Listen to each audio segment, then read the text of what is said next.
샬롬 이스라엘 최연아 선교사입니다. 오늘은 여러분들과 함께 창세기 4장 17절 말씀을 가지고 누구를 위하여 성을 쌓는가 라는 제목으로 은혜를 나누고 싶습니다. 창세기 4장 17절입니다. 아내와 동침함에 그가 임신하여 에녹을 낳은지라. 가인이 성을 쌓고 그의 아들의 이름으로 성을 이름하여 에녹이라 하니라. 아멘. 가인은 그의 아우 아벨을 죽입니다. 그리고 그는 하나님의 심판을 받게 되죠. 하나님께서 가인을 보호하시고 돌보시겠다고 그렇게 약속을 하셨지만 가인은 결국 스스로 결정하기를 여호와 앞을 떠나기로 결정을 합니다. 그리고 그는 에덴 동편으로 옮겨가죠. 하나님을 떠나는 것을 성경에서는 에덴 동편으로 갔다라고 표현을 하고 있습니다. 에덴 동편으로 가서 거주한 땅이 결국은 노 땅이었습니다. 이 노드라고 하는 히브리어 단어의 뜻이 방황하다, 헤매다, 유리하다, 안전하지 않다라는 뜻을 가지고 있습니다. 결국 가인이 거주한 땅, 노 땅은 안전하지 않고 불안전하고 하나님의 보호하심이 없는 방황하고 헤매는 땅이라는 그런 의미가 되겠습니다. 그런 가인이 이제는 그의 아내와 동침하고 그의 아내가 아들을 낳게 되는데 여러분들이 잘 아는 에녹이 태어나게 됩니다. 여러분 여기 한글 성경에는 그 의미가 잘 나와 있지 않는데 히브리어에서 야다라고 하는 히브리어 동사가 있습니다. 야다라고 하는 히브리어 동사의 뜻은 누구누구를 알다 할 때 쓰여지는 단어입니다.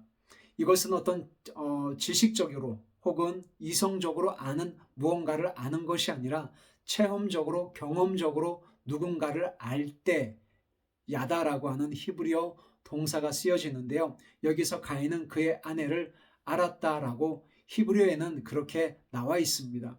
근데 여기 한글 성경에는 아내와 동침하매라고 이렇게 표현을 하고 있죠. 남자가 여자를 알았다라는 것입니다. 결국은 부부 관계를 통해서 생명이 태어난 것을 히브리어에서는 야다, 누구누구를 경험적으로 체험적으로 안다고 할 때 쓰여집니다.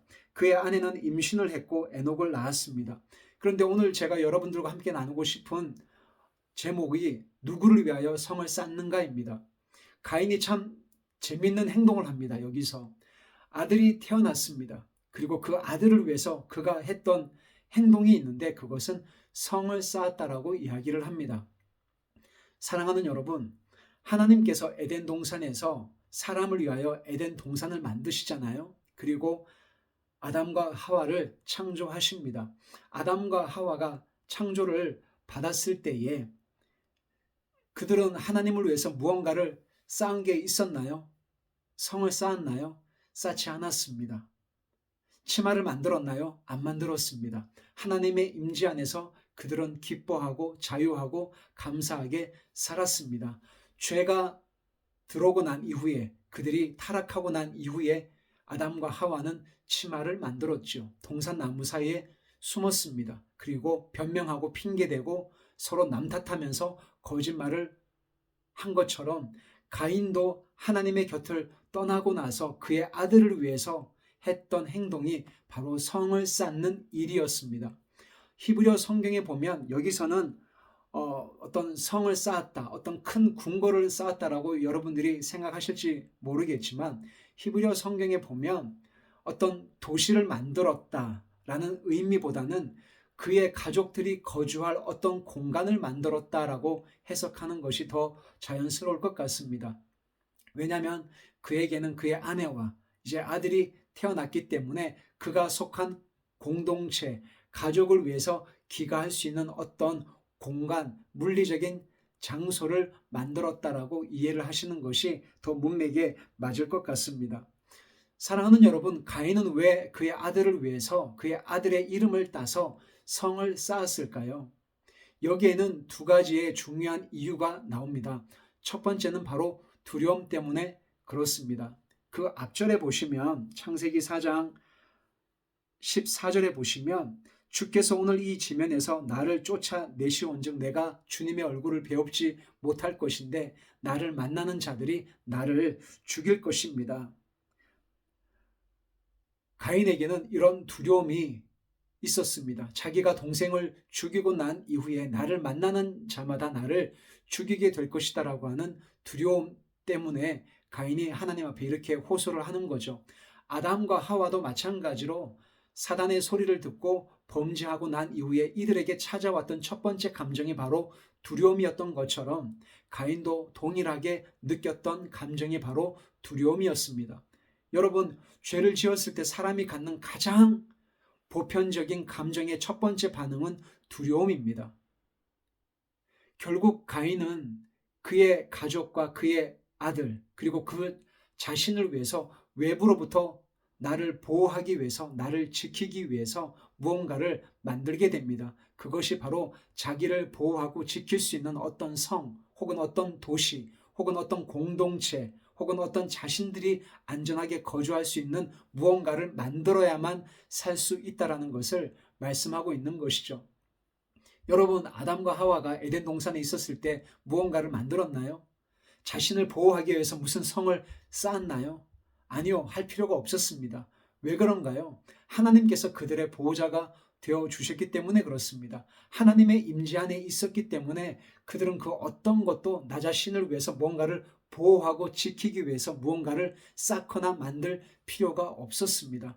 그렇지만 죄를 짓고 난 이후에는 모든 사람들은 반드시 두려운 감정을 가지게 되죠. 그래서 무언가를 치장하고 아닌 척하고 거룩한 척하고 회피하고 숨고 가면을 쓸 수밖에 없는 것이 우리 인생들의 보편적인 반응인 것을 알게 됩니다. 그래서 가인은 두려움 때문에 첫 번째 했던 행동이 바로 성을 쌓는 거였습니다.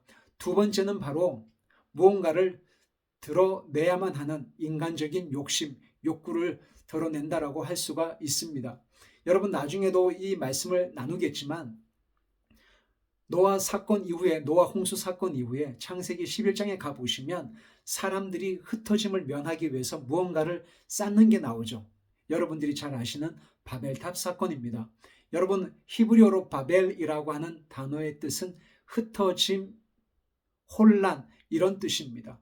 하나님으로부터 노아 홍수로 인해서 우리가 이렇게 심판을 받았는데 우리끼리 서로 단결해서 이제는 더 이상 흩어짐을 면하자, 일치 단결하자 해서 세운 것이 바벨탑 사건입니다. 하나님께서 물론 기뻐하지 않으셨죠. 사람들은 무언가를 이렇게 쌓을 때 우리 안에 어떤 감정이 있냐면 나의 어떤 욕망, 나의 이름, 나의 명예, 무언가 나 자신의 어떠함을 드러내고 싶은 욕구들이 생길 때 우리는 무언가를 자꾸 만들거나 쌓게 됩니다.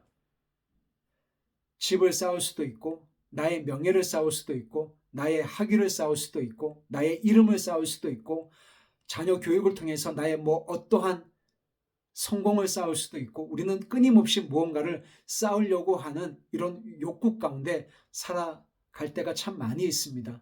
사람들이 하나님의 심판을 피하기 위해서 바벨탑을 쌓은 것처럼 우리도 평생을 무언가를 쌓기 위해서 이렇게 애쓰다가 결국은 흙으로, 먼지로 이렇게 사라지는 것이 아닌가라는 생각을 해보게 됩니다. 그렇게 열심히 쌓았지만 결국은 무너질 수밖에 없는데요. 우리는 지금 무엇을 쌓아가면서 살아가고 있는가?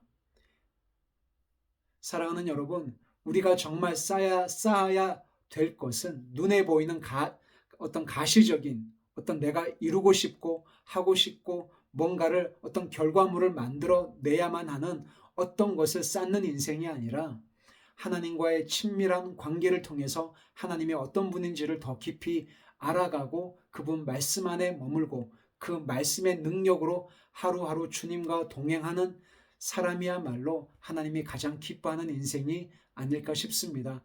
그런 복된 삶을 사시기를 축복합니다.